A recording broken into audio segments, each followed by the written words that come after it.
Deus e natureza são a mesma coisa. Não existe um Deus separado do universo manipulando as coisas de fora. Deus é o universo, e o universo é Deus.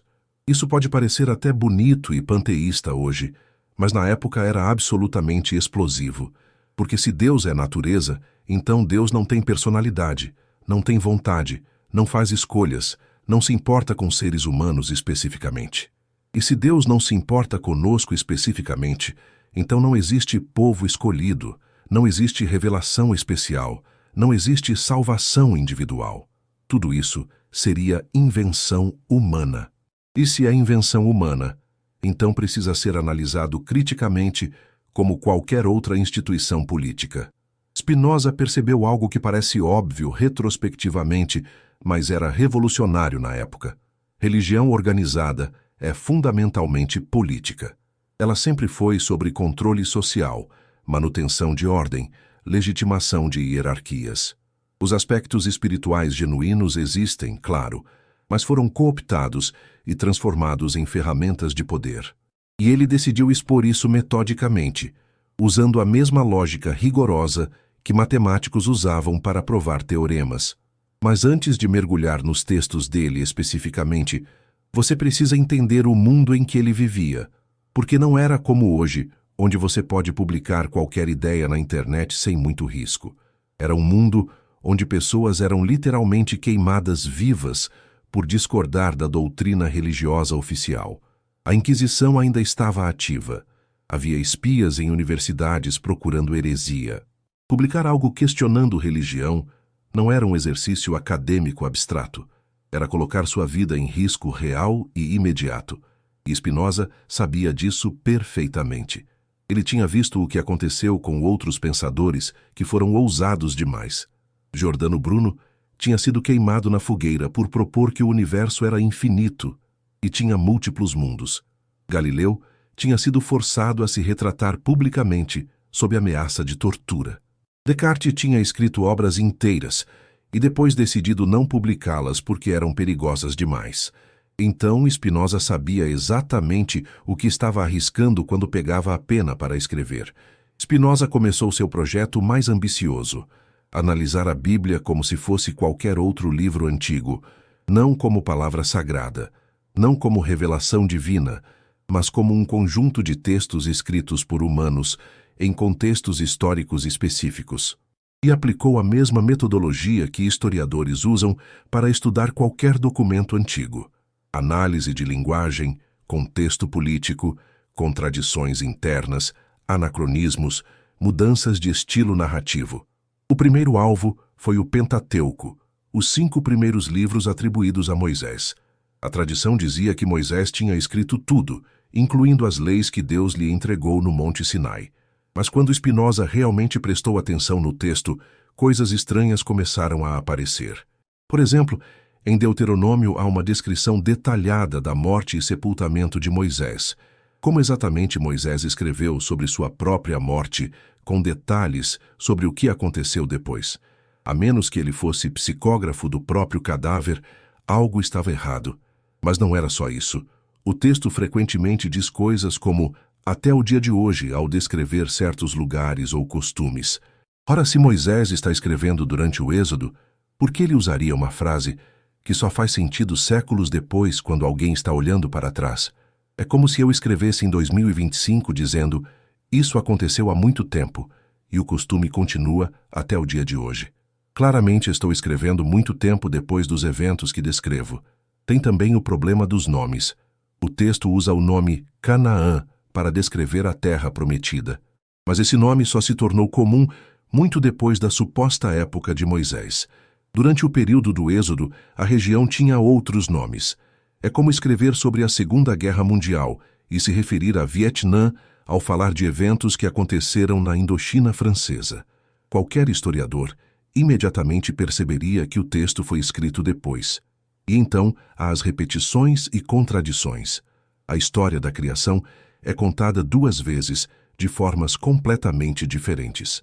Na primeira versão, Deus cria plantas, depois animais, depois homem e mulher simultaneamente.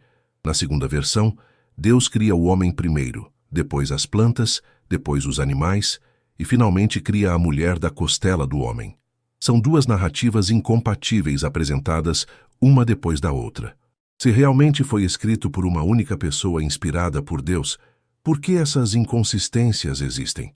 Spinoza percebeu que a explicação mais lógica era que o Pentateuco não foi escrito por uma pessoa, mas era uma compilação de múltiplas fontes antigas, reunidas muito tempo depois.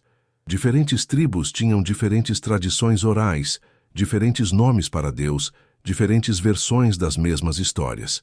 Eventualmente, séculos depois, escribas tentaram juntar tudo isso em uma narrativa única.